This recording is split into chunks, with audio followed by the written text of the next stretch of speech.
There's a few words on history, because it's very important to note that foreign fighting is neither new nor is it Islamist. You find foreign fighters as early as the 19th century, and you find foreign fighters of many different ideological persuasions. David Malet, whose book is the standard work on foreign fighters, he finds that out of 331 armed conflicts since 1815, there were foreign fighters in 70. So this is quite a widespread phenomenon.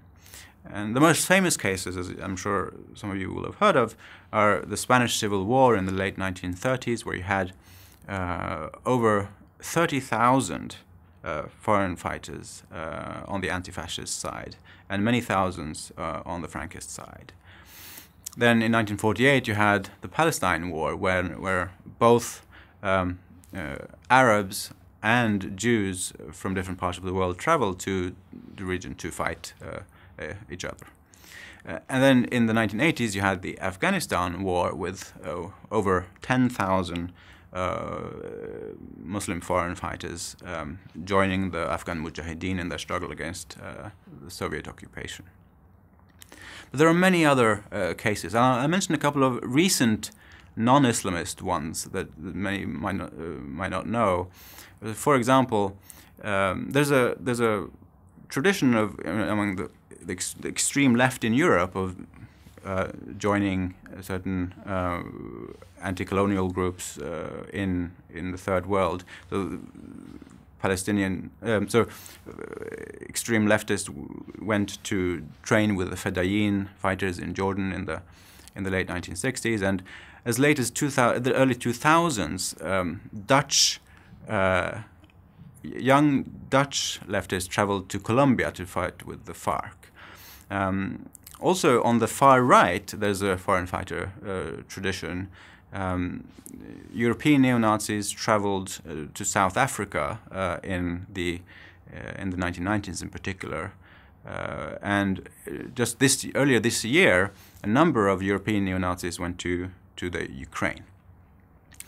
The common denominator in all foreign fighter mobilizations, large and small, is that the fighters see themselves as part of a transnational ideological community. They see themselves as having something in common with the people they join. They see the link as being so strong that they feel a duty to help. Now, the key thing to note is that ideological connection doesn't have to be religious. It can be religious, as in the case of Islamism, but they can also be purely ethnic, can be a combination of religious and ethnic, but it can also be of a secular ideological nature, such as the anti-fascists in Spain or others.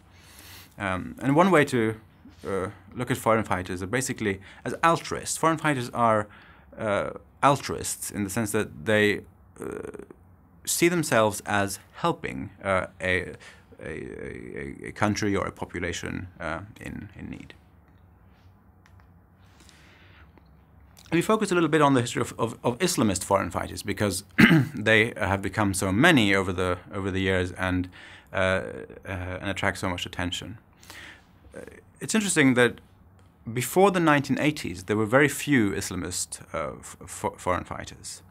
Now, this changed with the Afghanistan war in the 1980s, and the change had to do with two things. One was that in the 1970s, you saw the rise of new types of transnational organizations that we call pan-Islamic organizations that tended to be based in Western Saudi Arabia, and that worked to promote intra-Muslim solidarity and cooperation. At first with sort of information work and charity work and so on.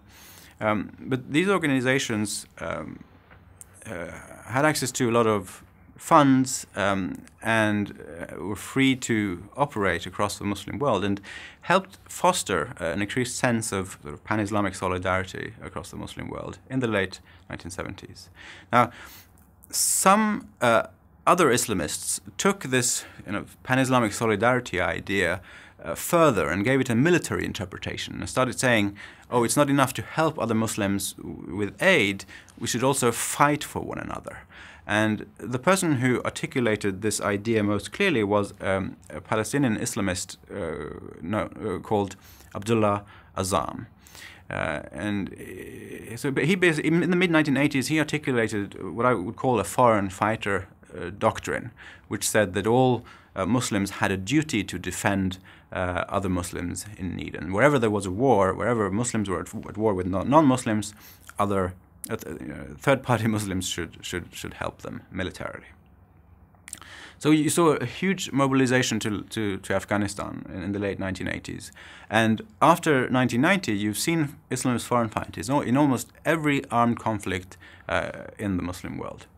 You've seen them in Tajikistan in the early 1990s, you saw them in Bosnia, there were a few in Algeria, in Chechnya, in Kashmir, in East Africa in the late 90s, in Afghanistan in the late 90s, in Afghanistan and Pakistan after 9/11, in Iraq after the US invasion, in Somalia, in Yemen, in Libya after the Arab Spring, and of course in Syria.